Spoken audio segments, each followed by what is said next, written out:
चलो भी कल हम लोगों ने एक्सरसाइज के कुछ न्यूमेरिकल या तो पावर की थियरी देखी थी।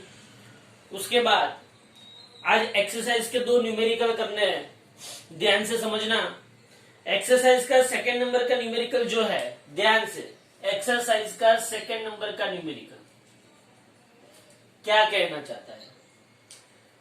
A body of mass 2 kg initially at rest moves under the action of an applied horizontal force of 7 Newton. बोलो होरिजेंटल फोर्स कितने का है? 7 न्यूटन का है। समझना ध्यान से। मास ऑफ एन ऑब्जेक्ट कितना है? 2 किलोग्राम।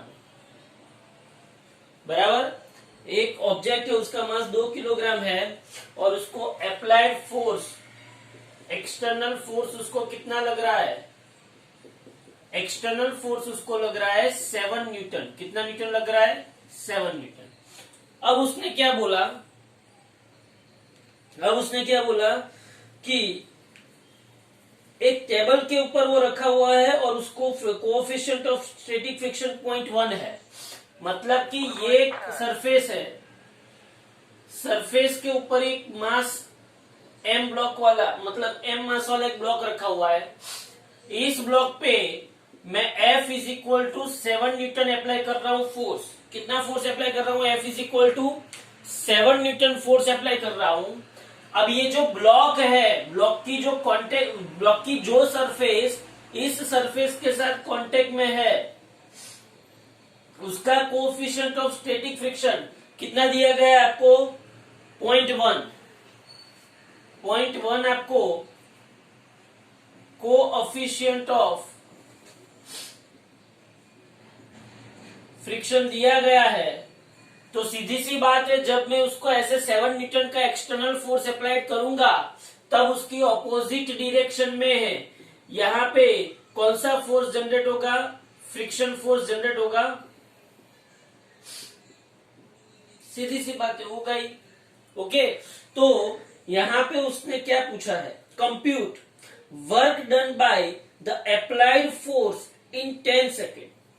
समझना ध्यान से। Work done by applied force in 10 second. अब यहां पे देखो, पहली बात तो यह है कि 10 सेकेंड में उसने कितना डिस्प्लेसमेंट किया वो मुझे ढूंढना पड़ेगा। जब तक मैं 10 सेकेंड में किया गया डिस्प्लेसमेंट नहीं ढूंढूंगा, जब तक मैं 10 सेकेंड में किया गया डिस्प्लेसमेंट नहीं ढूंढूंगा, तब तक मुझे वर्क मिलेगा नहीं। क्योंकि वर्क इज इक्वल टू क्या होता है? Force multiplied by displacement. Work is equal to क्या होता है? Force multiplied by displacement. तो पहले मुझे 10 सेकेंड में कितना डिस्प्लेसमेंट उसने किया है वो ढूंढना पड़ेगा, और उसके लिए मुझे वो कितनी एक्सेलरेशन से जा रहा है वो ढूंढना पड़ेगा। क्यों? क्योंकि समझो, मेरे पास मुझे डिस्टेंस ढूंढना है, मेरे पास टाइम है, मेरे पास इनिशियल वेलोसिटी भी है। कितनी है? 0। तो मैं S इज इक्वल या तो D is equal to distance travelled by an object in t is equal to 10 second. T is equal to 10 second due to resultant force. Resultant force समझा? D is equal to, मेरे पास equation आएगा V0t plus half AT square. But V0 क्या होगा? V0 is equal to क्या होगा? 0 metre पर second. So D is equal to 0 into T plus half AT square. तो D is equal to half AT square होगा। तो मेरे पास time है, लेकिन मेरे पास एक्सेलरेशन नहीं है। एक्सेलरेशन के लिए मुझे क्या करना पड़ेगा? यहां पे देखो, मेरे पास एक फोर्स तो है ही 7 न्यूटन, उसके ऑपोजिट जो फ्रिक्शन फोर्स लगा, कौन सा फोर्स लगा? फ्रिक्शन फोर्स जो है एफ एस इज इक्वल क्या होता है, म्यू एस इंटू एन होता है। Friction force F S is equal क्या होता है, म्यू एस इंटू एन। अब आपको पता है कि एन नीचे एम जी लगेगा तो ऊपर नॉर्मल फोर्स होगा कि नहीं होगा, तो F S is equal to mu S, N is equal मैं क्या लिख सकता हूं, M G. N is equal क्या लिख सकता हूं मैं, एम जी। तो F S is equal to mu S 0.1 है, एन कितना है 2, और जी सपोज के हम लेते हैं, जी सपोज के हम लेते हैं, यहाँ पे कितना लेने को बोला है 9.8, जी सपोज के हम लेते हैं 9.8। तो अगर आप इसको ध्यान से देखो तो F S is equal to 98 टू जा,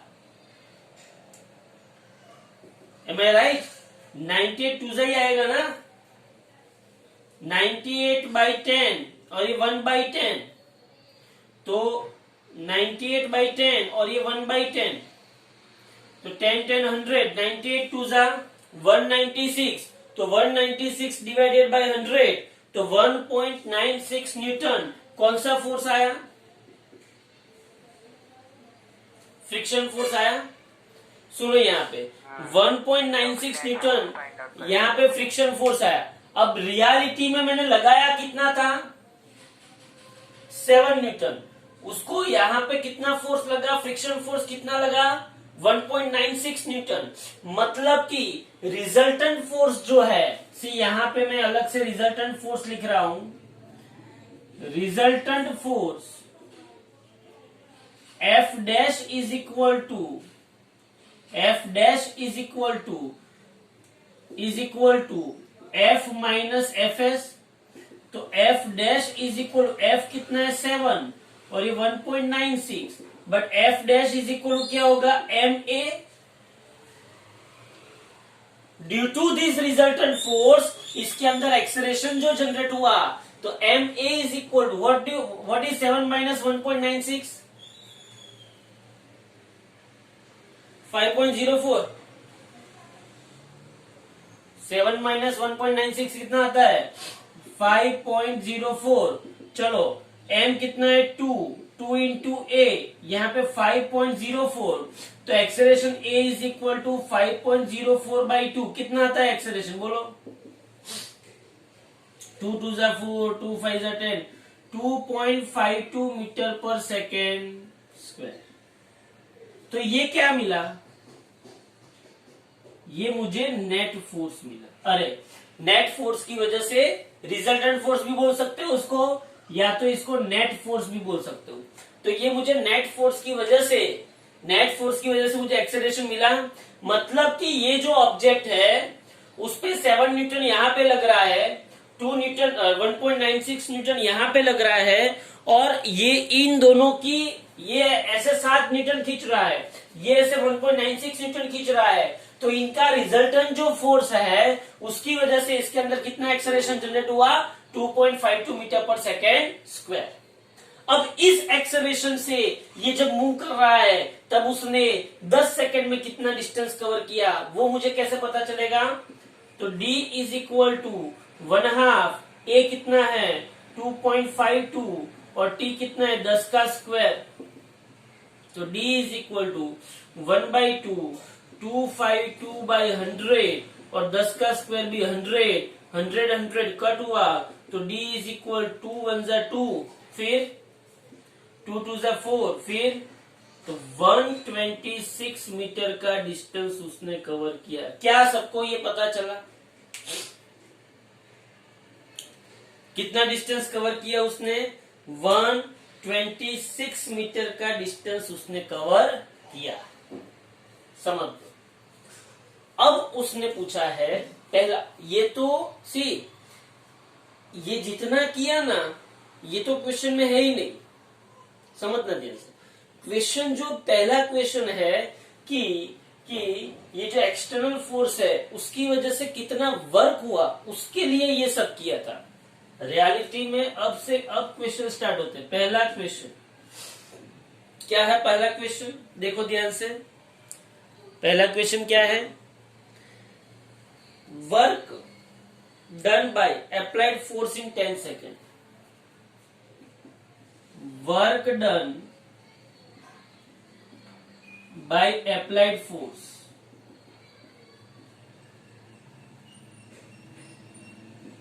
W is equal to F into D. Applied force कितना है 7 न्यूटन, डी कितना है 126 मीटर। तो W इज इक्वल टू कितना आता है देखो तो,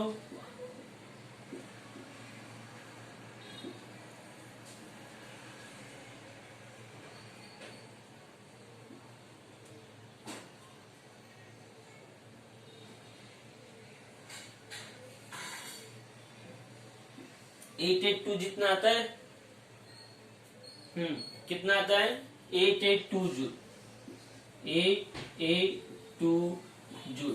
तो ये क्या हुआ, work done by applied force. दूसरा question, work done by friction force in 10 second.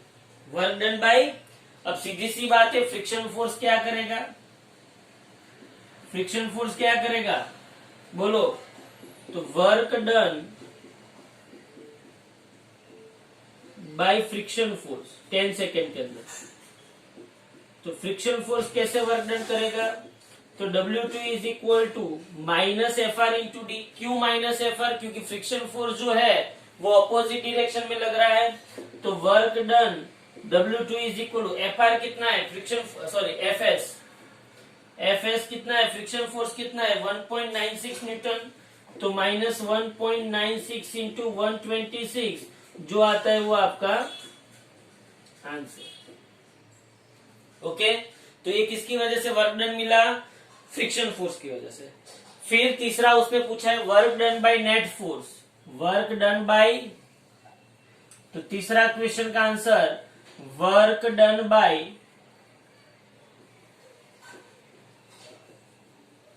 Net force. तो W3 is equal to F dash into D. तो W3 is equal, F dash कितना है, सी एफ डैश कितना है 7 minus 1.96 मतलब 5.04, 5.04 into D कितना है 126। तो बोलो W3 is equal to 1 something जो आएगा, W3 क्या आएगा 126 इंटू 5.04। ओके, ये W3। अब उसने क्या पूछा है, चेंज इन काइनेटिक एनर्जी क्या होगा। सीधी सी बात है, according to work energy theorem, according to work energy theorem, फिर से according to work energy theorem, change in kinetic energy, change in kinetic energy is equal to net work.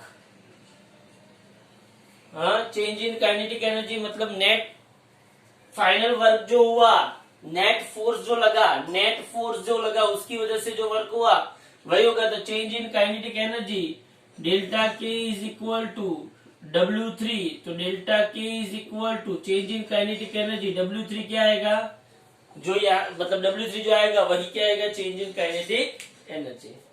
बोलो भाई समझ में आया, बहुत ही बढ़िया सम।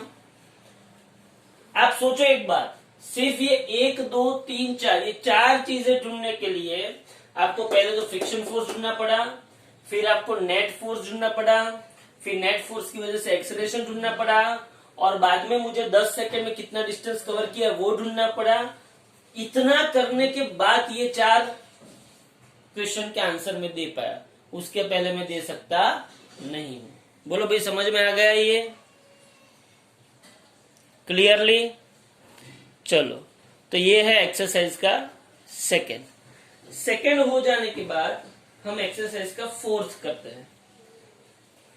तुच्छे सा सम है 4th, कोई बड़ी बात नहीं है। 4th सम के अंदर आपको एक ग्राफ दिया हुआ है, उस ग्राफ को हमें सिर्फ एनालिसिस करके टोटल एनर्जी करके सिर्फ आंसर लिखना है। इजी है, एकदम इजी, ध्यान से देखो।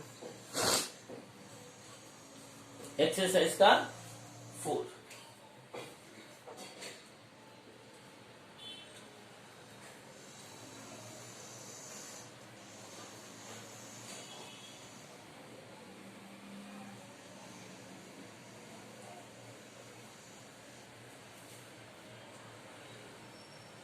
चलो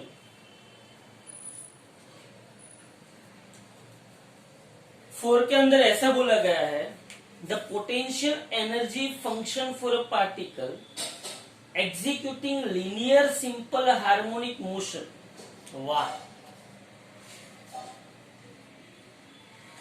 linear simple harmonic motion, linear simple harmonic motion, इसको क्या बोलते हैं?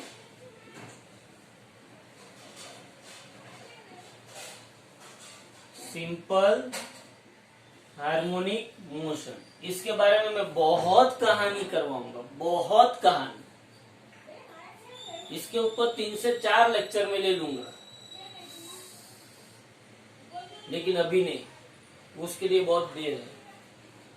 Simple harmonic motion, in short आप इतना समझ लो कि आपका जो पेंडुलम होता है, क्या होता है? पेंडुलम। पेंडुलम का अपने यहां से ये उसकी स्ट्रिंग है, ये उसका बॉब है।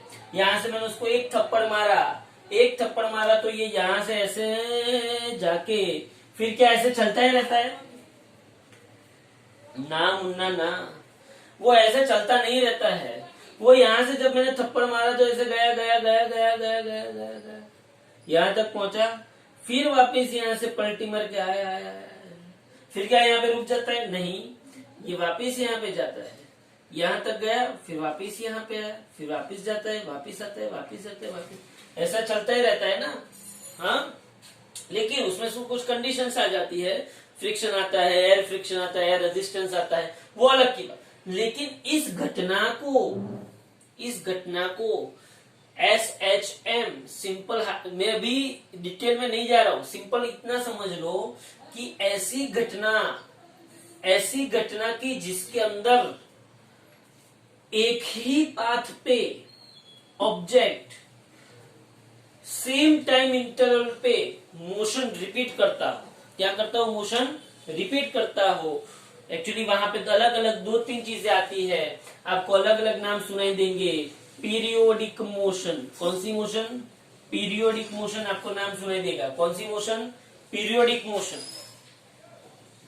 पीरियोडिक मोशन मतलब एक ही, मतलब एक अलग चीज है, सिंपल हार्मोनिक मोशन एक अलग चीज है। लेकिन जनरली सबको अगर समझना हो तो यही समझो कि एक ही पॉइंट के आसपास एक ही पाथ पे सेम टाइम इंटरवल पे ऑब्जेक्ट अगर मोशन करता है, हाँ, तो उसको अभी हम periodic motion, simple harmonic motion ये बोल सकते हैं। लेकिन ये बहुत अंदर की, मतलब बहुत डीप में है। अभी इतना समझ लो कि ऐसे ऐसे ऐसे जा रहा है। ओके, अभी इतना समझ लो सिर्फ, और कुछ मत समझो। तो उसका फंक्शन है kx²/2, kx²/2। ये फंक्शन आपको दिया गया है। किसका फंक्शन है? Potential energy function. किसका फंक्शन है ये? पोटेंशियल एनर्जी का फंक्शन है। ध्यान से समझना है इसको, ये पोटेंशियल एनर्जी का फंक्शन है। where k is the force constant of the oscillator, k is equal to 0.5 Newton per meter, where k is equal to यहाँ पे दिया है 0.5 न्यूटन पर मीटर। ये k दिया है आपको 0.5 न्यूटन पर मीटर। ओके, ग्राफ दिया है उसने यहाँ पे। देखो ये ग्राफ क्या कहना चाहता है समझ दो। ग्राफ किसके वर्सेस किसका है? पोटेंशियल एनर्जी वर्सेस पोजीशन का ग्राफ है ये। किसके वर्सेस किसका है? पोटेंशियल एनर्जी वर्सेस पोजीशन का ग्राफ। ये ग्राफ क्या कहना चाहता है? कोई बता सकता है ग्राफ क्या कहना चाहता है? सोचो। ये ग्राफ ऐसा कहना चाहता है कि जब, समझ ध्यान से, जब ये x इज इक्वल टू 0 पे था, मतलब कि मेन पोजीशन पे था, तब उसकी पोटेंशियल एनर्जी मिनिमम है। क्या है उसकी पोटेंशियल एनर्जी? मिनिमम है। जब ये x is equal to something पे आता है, जब ये x is equal to something पे आता है, तब उसकी पोटेंशियल एनर्जी मैक्सिमम हो जाती है। यहाँ पे भी जब ये x is equal to something पे आता है तब उसकी पोटेंशियल एनर्जी क्या हो जाती है, मैक्सिमम। बस यही चीज यहाँ पे मुझे समझनी है कि ऐसा क्यों होता है।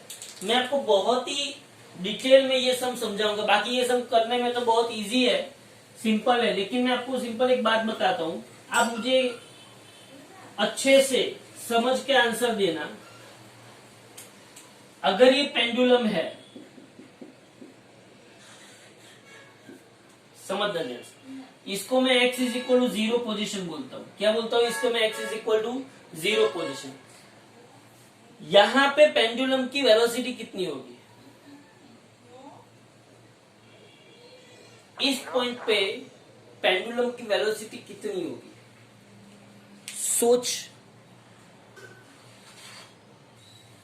अगर आप ऐसा बोलते हो कि इस पॉइंट पे पेंडुलम की वेलोसिटी 0 है, तो इसका मतलब ये हुआ कि यहां से जब मैं इसको थप्पड़ मारता हूं तो ये ऐसे गया गया गया गया गया, तो इसकी वेलोसिटी इंक्रीज होनी चाहिए।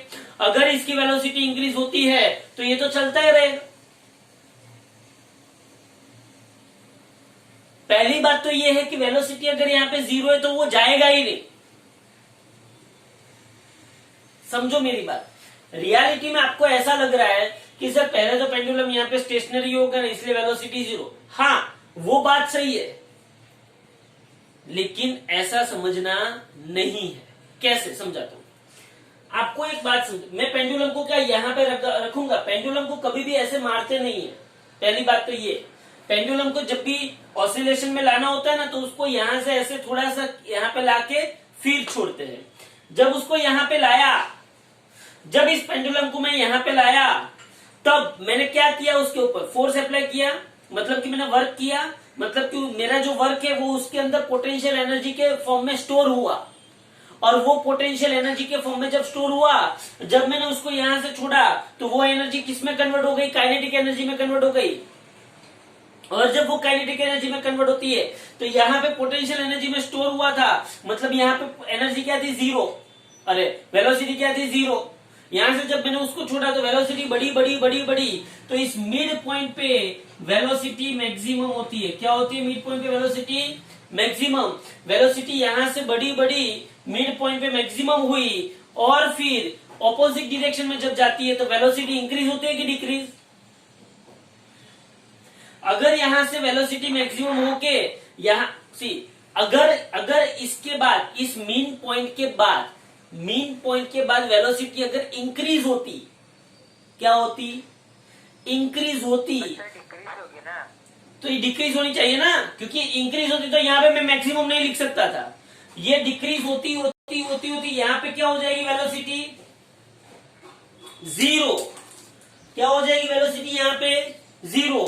फिर ये पलटी मार के वापस यहाँ पे आएगा, तो यहां से वापस वेलोसिटी इंक्रीज होती होती यहाँ पे क्या होती? मैक्सिमम। मैक्सिमम होगी वापस यहाँ पे। तो यहाँ पे समझो आप वेलोसिटी, ये यहाँ पे को क्या था? पकड़ा हुआ था, वेलोसिटी 0। वेलोसिटी 0, उसको छोड़ा, वेलोसिटी बढ़ी बढ़ी बढ़ी बढ़ी बढ़ी, मेन पॉइंट पे वेलोसिटी क्या हुई?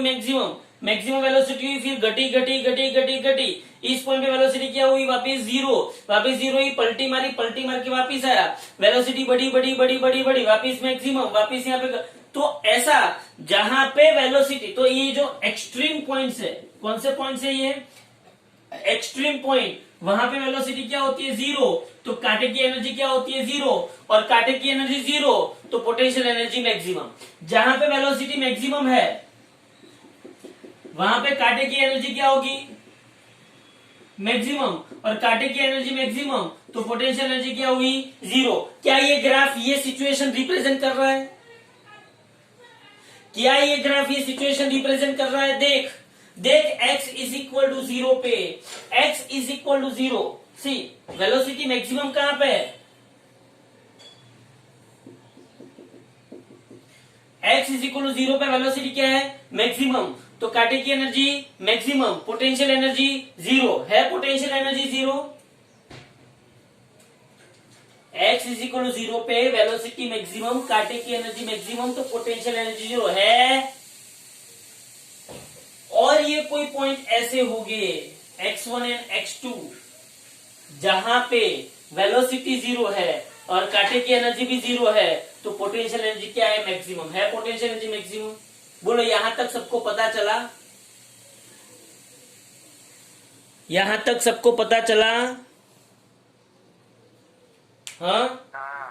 तो उसके बाद देखो, अब उसने यहां पे मुझे क्या पूछा है? यहां पे मुझे पूछा है कि ऐसा प्रूव करो कि x is equal two plus और माइनस टू। मतलब ऐसा बोलना चाहता है कि यहाँ पे वो -2 आएगा और यहाँ पे वो +2 आएगा, वहां पे ये पोटेंशियल एनर्जी क्या होगी? मैक्सिमम होगी। ऐसा उसने प्रूफ करने को बोला है, तो मैं प्रूफ कर देता हूं। इसमें कोई बड़ी बात नहीं है। क्यों बड़ी बात नहीं है? ध्यान से समझना कि total energy is equal to कांटे की एनर्जी प्लस पोटेंशियल एनर्जी होता है। Total energy is equal to कांटे की एनर्जी प्लस पोटेंशियल एनर्जी। अब उसने टोटल एनर्जी 1 जूल बोली है। देखो उसने टोटल एनर्जी क्या बोली है? 1 जूल है। चलो कांटे की energy half mv² plus potential energy. बोलो पोटेंशियल एनर्जी का फॉर्मूला क्या दिया है? kx²/2। But at this point extreme point पे वेलोसिटी क्या होती है? एट एक्सट्रीम पॉइंट वेलोसिटी क्या होती है? 0। Eight extreme points velocity must be 0। तो वेलोसिटी मस्ट बी 0, तो कांटे की एनर्जी भी 0। कांटे की एनर्जी 0, तो यहां पे क्या आएगा? 1 इज इक्वल टू, ये पूरा स्टेप 0 हो जाएगा, प्लस ये 0.5 x²/2। क्या मुझे मैंने जो बोला वो पता चला कि नहीं चला? ये 0 के कितना है? 0.5 x²/2। क्या आपको ये पता चला? बस अभी लगा दो इसको। ये 1 इज इक्वल टू 0.5 x²/2। बोलो x² कितना होगा? 2/0.5। 2/0.5 कितना होता है? 4 होता है ना। तो x² इज इक्वल टू 4, तो x is equal two plus और -2। बोलो आया कि नहीं आया आंसर? आया कि नहीं आया? इसका मतलब ये हुआ कि ये x की 2 वैल्यू मिली ना। x² का स्क्वायर रूट निकाला तो x की कितनी वैल्यू मिलती है? अरे भाई हाँ के ना तो बोलो। तो हमने प्रूफ कर दिया कि x is equal two plus और -2। मतलब यहाँ पे +2 मीटर पे और यहाँ पे -2 मीटर तक ये पेंडुलम जाएगा और वहां पे उसकी वेलोसिटी क्या होगी? 0 और पोटेंशियल एनर्जी क्या होगी? मैक्सिमम। रियलिटी में सब में कुछ है नहीं, ये तो मैंने एक्स्ट्रा समझा इसलिए। बाकी तो इतना लिख दो तो तुरंत आपको इजी लगेगा सम, है ना? हाँ देख लो।